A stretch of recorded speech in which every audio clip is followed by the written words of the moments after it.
It's a beautiful sunny Friday afternoon, which means only one thing. It's baseball weather. Welcome inside the CitrusTV studios for another episode of Beat the Bookie, the semester's final episode. I'll take you through it. I'm Jacob Kronberg, and there's one thing that comes with playing baseball, and that's betting it, of course. College baseball, to be precise. But before we get into the top games of the week, let's glance back at our big winner from a week ago. Tom Russo raking in the dough, won you over $58 for all of you guys at home. That best bet of Kansas State money line over Baylor netted him a plus 175, $18 just about.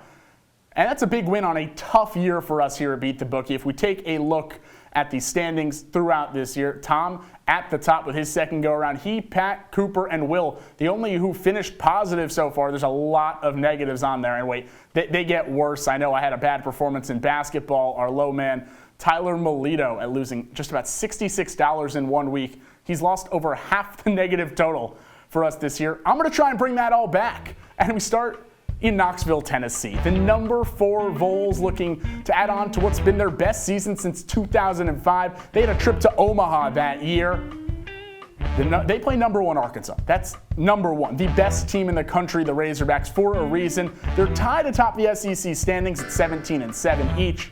So I'm going to take the hot pitcher, Patrick Wicklander, for the Woo Pigs. He's coming off a 5 2/3 inning shutout performance for the Razorbacks. They've won 5 straight Friday games that he's pitched in. He's got 1 loss, a 1.69 stellar earned run average, and he's also going to be a top 100 pick most likely in this year's MLB draft. He's the hot hand facing off against Chad Dallas, who's got some talent. They were actually summer ball teammates, these two, up in Orleans in the Cape League.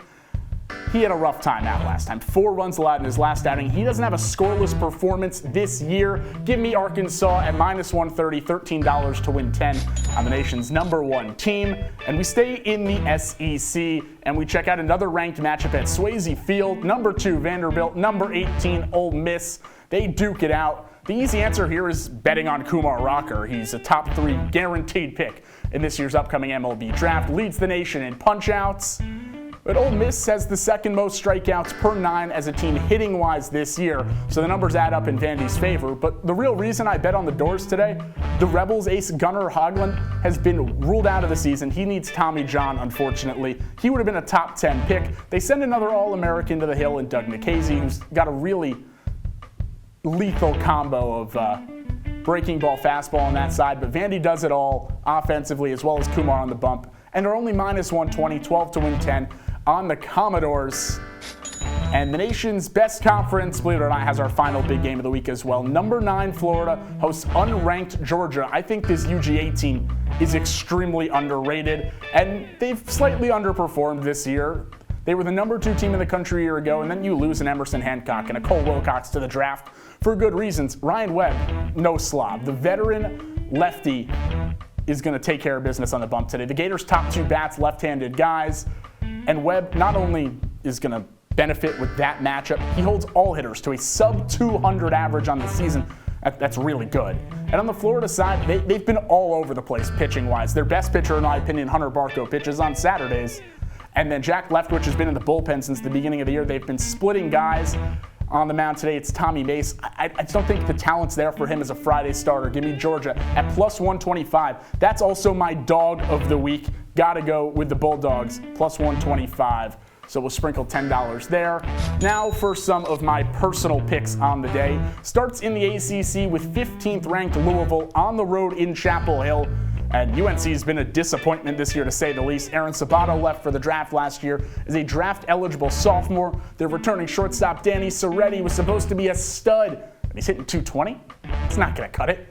The Heels, they also can't pitch, if we just add on to the list of things that aren't going well. A 4.89 earned run average as a team, going up against the ACC's top offense. The Cards hit 288 as a team. And by the way, in my eyes, have the best non-pitching prospect in the country going into this year's draft. That's catcher Henry Davis, who hits over 300, hits tons of home runs. He's very talented. They're only minus 130.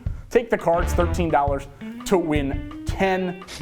Now we head to Alabama and LSU. Since a sweep by Tennessee in early April, Alabama's gone 12-5.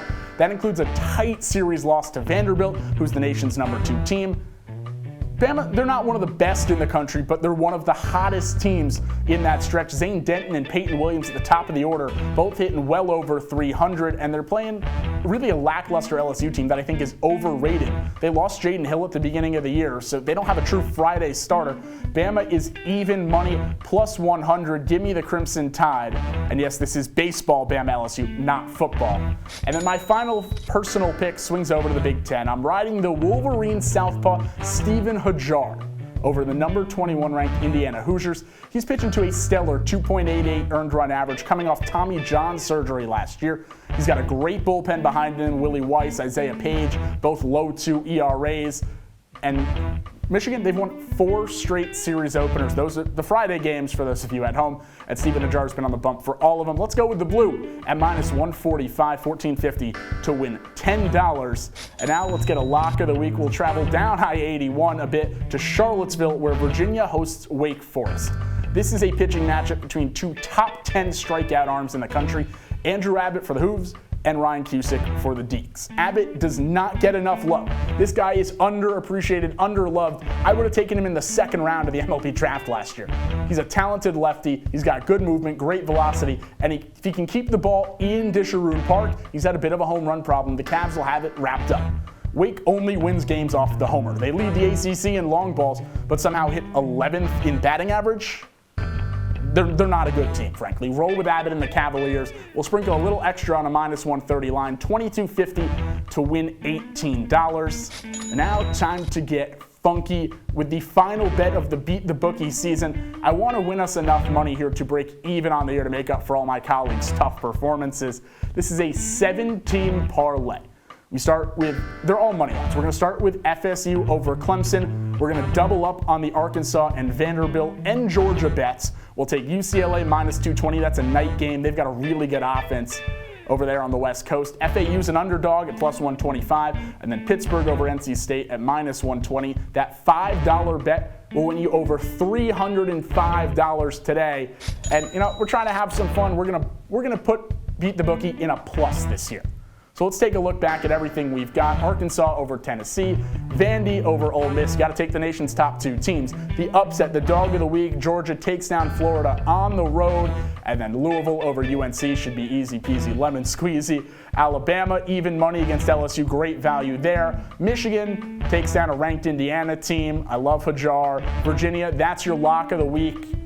Hosting Wake Forest, no problem. And then our $5 parlay, UCLA, Georgia, FAU, Arkansas, Vanderbilt, Pittsburgh, FSU. That's a lot of teams. You can read it and see what all those money lines are, but you got to roll with them. It's Beat the Bookie. And I want to say thank you to everyone who's helped us out this semester on Beat the Bookie. Our executive producer, Calvin Cristoforo, Braden Reed, Joe Puccio's here as well. All of my colleagues who have been here on Beat the Bookie.